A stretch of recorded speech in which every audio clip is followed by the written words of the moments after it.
What's up gamers, welcome to the Onion channel.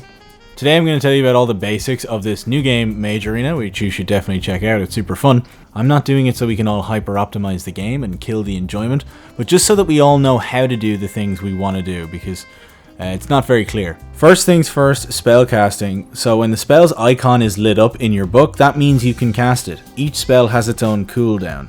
I did some testing, and Fireball is roughly 5 seconds, Freeze is roughly 8 seconds, Magic Missile is roughly 6 seconds, and Wormhole is 45 seconds. 20 seconds for each portal being up, and 25 seconds of cooldown after the first portal disappears. They each have their own individual timers and cooldowns and stuff. Remember, you place the entrance to the portal with the word worm, and then the exit with the word hole. You don't say wormhole completely, you say worm where you want the big portal, you know what I mean. Also, interesting fact, fireballs can travel through wormholes and freeze can close them. So that's kind of cool. So if you're British, I would say don't use the British accent thing. Just stick to the basic one. All my British friends that I've played with have said that it makes things way worse. I'm showing my friend, I don't know why this ain't working. Fireball. See, that works. The fucking freeze. Freeze. Fucking freeze. Does not work. If you have chosen the British thing and you want to change it, you can reset it in the pause menu. I think the accent thing needs a lot more work, and I can really only speak for Americans and British people because those are the people I've met in game. But yeah, I would just use the basic thing. Now, crafting and items. I'm just going to go through each item and what it does. If you don't know the crafting recipe, you can check the scroll on the crafting stump in the base. The Boinger, which is rock and mushroom, it makes a mushroom melee weapon that you can bounce with. The Ray of Shrink, which is mushroom and crystal, I believe, is the shrinking ray. The Orb, which I think is crystal and crystal, I don't have the list here in front of me, but I think it gives you the closest enemy POV, or at least a random person's POV. The Mushroom Man, which is mushroom and mushroom, follows you around so that you can bounce on him, but you need to press G to drop him, so that he'll follow you around. The Levitator, which is crystal and wood, is the staff that lifts people up. You can use it on yourself, I don't know how though. The Spore Frog, which is mushroom and frog, is like a reusable smoke bomb. The Frog Stick or Frog Spear, which is wood and frog, can make people drop their items. Right now it's the only way to get people to drop Excalibur since you keep the sword when you die. The Golem, which is crystal and crystal, is like the Mushroom Man. He follows you around and he kills people for you. Oh, I'm sorry, I didn't realise that was Golem. The Thrumming Stone, which is rock and rock, can protect you from projectiles. Kind of helpful since I think Magic Missile's tracking is a little too strong right now. The Frog Sword, which is frog and rock, is just a sword.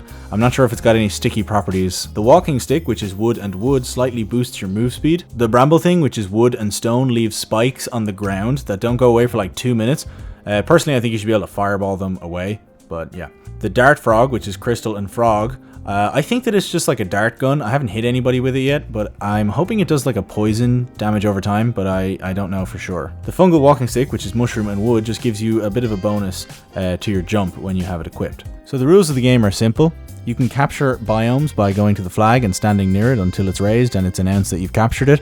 And you capture biomes in the middle of the map so that you can increase your experience and your spell power. And then when you capture your enemy's base, you'll disable all of their spawns, and then you have to kill them while all their spawns are disabled to win the game. When you see this icon in the bottom right, that means that you cannot respawn, and when you see this one, it means you're safe to respawn. There's 2 map sizes, a small one and a big one. And the biomes are random. Besides your bases, I don't think there's any particular one guaranteed. This castle, surrounded by lava, has AI spellcasting enemies and a chest at the top of each tower with spells and other loot in it. The AI guys can cast all the spells you can, and they also have a knife. The crypt is where you get Excalibur. You need to go down. Never drop your torch, by the way, because it's impossible to go through here without one. You can light the blue lanterns, and you just need to clear all the enemies and find the 2 parts of Excalibur. If you're randomly losing health in the crypt, it's probably because the little skeletons, they break down. They don't just die after the first time you hit them, and they're kind of hard to see when they're just legs, and they sneak up on you.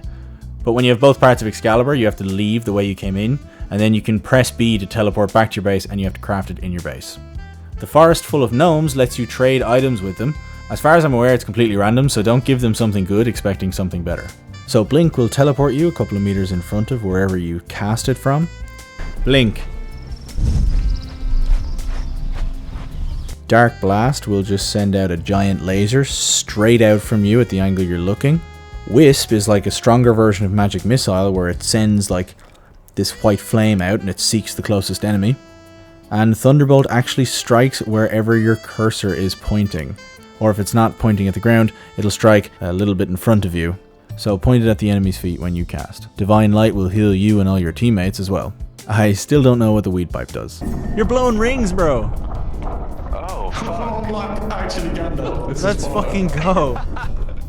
We are Shadow Wizard money game, dude. I think we actually might be. Alright. And that's about it. I didn't want to make a video about anything that like, oh, this is super OP, because nothing really is that OP besides Excalibur, which is like the point. But I also kind of think it's a fun, silly little game, and if you're sweating the game really hard, then, I don't know, you're kind of missing the point. But yeah, I'm going to make some more content on the game. I've got a lot of shorts that I need to pump out. I'm like level 22, just because I've been running around getting footage. And yeah, let me know in the comments what you're thinking of the game. Let me know in the comments what games you're playing in general. And subscribe for more videos about video games.